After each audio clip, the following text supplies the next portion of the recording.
Ulama tidak maksum ya ikhwan. Kalau ada satu orang ulama kata demikian, mana puluhan ulama yang menyuruh bantu? Mana imam-imam haramain yang mendoakan tiap malam, mendoakan saudara-saudara kita di...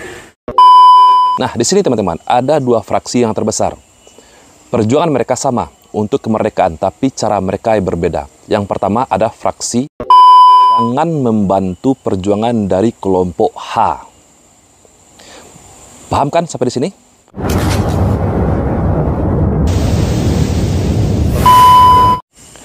Bismillahirrahmanirrahim. Assalamualaikum warahmatullahi wabarakatuh. Alhamdulillah, jumpa lagi bersama saya, Reski Maisha Putra.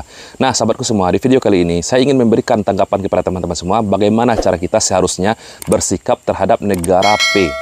Nah, di sini teman-teman sengaja saya memberikan inisial dikarenakan beberapa video saya yang kemarin mendapatkan teguran peringatan dari pihak YouTube karena saya berbicara terlalu vulgar di media sosial. Video ini teman-teman sengaja saya buat dikarenakan ada beberapa orang ustadz yang kemarin yang sempat saya reaksi juga teman-teman. Mereka menuduh bahwa para pejuang di negara P ini adalah bentukan dari Y. Kita sebut saja inisialnya teman-teman. Nah, sekarang mari kita simak bagaimana tanggapan dari Ustadz Firanda, bagaimana cara kita untuk menyikapinya. Oke, langsung saja teman-teman, mari kita simak. Kita katakan bahwasanya saudara-saudara kita di Palestina, mereka kaum muslimin, entah apapun manhaj mereka. Sampai kemarin saya sempat ditanya, Ustadz, kalau kita membantu saudara-saudara kita di Palestina, berarti kita membantu ikhwanul muslimin. Saya bilang, mau ikhwanul muslimin, mau apa, mereka sedang terus mereka dibiarin mati saja. Ini enggak benar, ini cara berpikir seperti ini ya.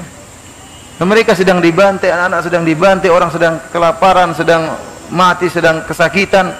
Mereka ikhwan, mereka manusia, bahkan manusia, yang penting manusia kita bantu. Kita punya hati nurani, orang manusia perlu ditolong, apalagi mereka muslim, mereka bukan orang kafir. Nah, inilah tanggapan bijak dari Ustadz Firanda. Apapun manhaj mereka, apapun aliran mereka yang berada di negara P, tapi teman-teman, mereka adalah kaum muslimin. Mereka semua adalah ahlul kiblat. Mereka menyembah Tuhan yang sama dengan kita. Dan sekarang mereka sedang berperang melawan negara I atau bangsa Y.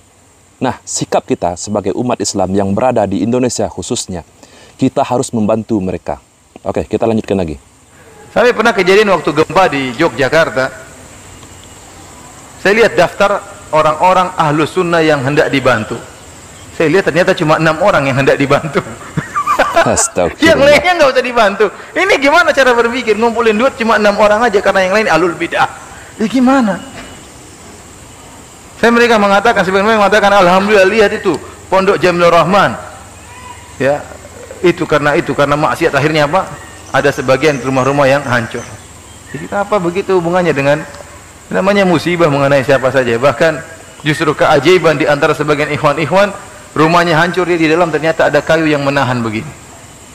Sehingga semua hancur namun dia tertahan dalam kayu sehingga dikeluarkan mereka dalam keadaan selamat. Jadi maksud saya bukan berarti kalau dia ahlul bid'ah misalnya atau menyelisih akidah kita kemudian tidak boleh kita bantu secara total. Kalau kita bantu berarti kita bermaksiat. Itu enggak benar pemikiran seperti ini. Ini adalah pemikiran-pemikiran yang kacau teman-teman. Pemikiran yang ngaco teman-teman. Nah, jangankan orang muslim teman-teman, orang kafir saja kita bantu jika memang harus kita bantu teman-teman ya. Bahkan kalau orang kafir, misalnya ada orang kafir tabrakan di Masjid Syafi'i, kita bantu nggak? Udah biar tewas saja nih. Kita bantu ya, kita bantu, bahkan harus orang dibantu. Kafir saya bilang kecelakaan kita bantu, masukkan ke rumah sakit, apalagi orang muslim. Ini pikiran manhaj seperti apa ini? Manhaj ngaco seperti ini ya. Manhaj dibiarin saja saudara kita tewas di sana, ya nggak benar seperti itu. Kan berarti melazimkan haram kan? Kalau kita bantu kaum muslimin di Palestina berarti membantu ikhwanul muslimin. Ini kan berarti haram membantu mereka. Ulama siapa yang berfatwa seperti itu? Ajib, saya heran. Ada sebagian ustadz yang menyatakan demikian. Bahkan memfitnah para pejuang dari negara P ini adalah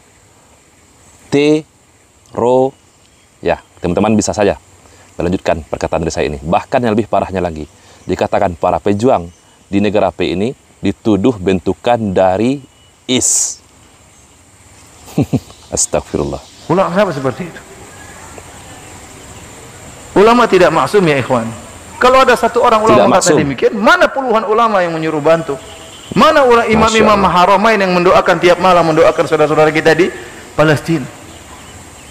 Oleh karenanya Ini manhaj yang ngaco, yang tidak benar, yang menghilangkan rahmat dari hati kita kepada saudara-saudara kita kaum muslimin. Jadi kita disuruh bengis semua sama orang-orang selain bermanhaj seperti mereka. Nah, yang harus teman-teman ketahui, di negara P ini teman-teman, ada beberapa fraksi, setidaknya ada belasan fraksi yang berjuang untuk kemerdekaan mereka, yang melawan IS. Nah, di sini teman-teman, ada dua fraksi yang terbesar. Perjuangan mereka sama untuk kemerdekaan, tapi cara mereka yang berbeda. Yang pertama ada fraksi FA. Yang kedua ada fraksi H. Dua fraksi inilah yang mendominasi negara P. Nah, sedangkan fraksi FA itu gerakan mereka lebih dominan dengan gerakan berdialog, berdiskusi untuk mendapatkan kemerdekaan dari IS. Sedangkan fraksi yang kedua, fraksi H, mereka tidak mau berdialog, tidak mau bernegosiasi dengan IS dan Amerika dan antek-anteknya. Nah, mereka, fraksi dari H ini, mereka berjuang dengan kekuatan senjata. Sangat disayangkan jika ada kaum muslimin sendiri teman-teman yang memfitnah kelompok dari H ini sebagai T. Bahkan lebih parah lagi, bentukan dari Yahudi. Na'udzubillah. Perbedaan yang kedua teman-teman, yang mencolok antara fraksi FA dengan fraksi H adalah pandangan mereka. Pandangan dari fraksi FA, mereka mengakui negara Israel secara berdaulat. Sedangkan fraksi H, mereka tidak mengakui negara Israel adalah negara yang berdaulat, dikarenakan wilayah-wilayah negara P ini diambil, dicaplok, dijajah. Na'udzubillah. Akhirnya fraksi H memutuskan berjuang dengan cara kekuatan senjata. Oleh karena itu teman-teman, fraksi H dituduh oleh fraksi FA sebagai T. Dikarenakan perjuangan dari fraksi H ini dengan menggunakan kekuatan senjata. Dan hal ini teman-teman didukung oleh Amerika Serikat dan sekutunya. Bahkan Yahudi mengklaim bahwa fraksi dari H ini adalah T yang harus dibasmi. Dan ini pun juga dimainkan propagandanya oleh Amerika dan antek-anteknya. Dikatakan bahwa H adalah bentukan dari Yahudi sendiri teman-teman. Kenapa Amerika melakukan propaganda demikian? Dikarenakan teman-teman, Amerika tahu bahwa seluruh umat Islam di dunia ini sangat benci kepada Yahudi. Nah, sehingga kebencian umat Islam ini dimanfaatkan oleh Amerika agar umat Islam jangan membantu perjuangan dari kelompok H. Paham kan sampai di sini? Nah, bahkan yang lebih parahnya lagi teman-teman, Amerika dan antek-anteknya memberikan propaganda baru. Dikatakan bahwa kelompok H ini adalah bagian dari Syiah karena dibantu oleh Iran. Apakah benar kelompok H ini Syiah? Tidak teman-teman. Kenapa kelompok H ini mau menerima bantuan dari Iran? Karena ada kepentingannya di sini teman-teman. Inilah yang disebut dengan politik. Seperti apa yang saya sampaikan di video sebelumnya, tidak ada teman yang abadi, tidak ada musuh yang kekal, yang ada hanya kepentingan di dalam dunia perpolitikan. Kelompok H memiliki kepentingan. Apa kepentingannya? Yaitu mendapatkan bantuan persenjataan dari negara Iran. Sedangkan negara Iran sendiri teman-teman memiliki kepentingan. Dan kepentingan negara Iran ini nantinya harus kita lawan juga. Apa kepentingannya? Ingin menguasai Masjidil Aqsa. Nah, sebetulnya teman-teman, kelompok H ini bukan saja menerima bantuan dari negara Iran. Banyak yang membantu mereka. Seperti Turki, Mesir, bahkan Arab Saudi sendiri di belakang layar membantu perjuangan dari masyarakat Palestina.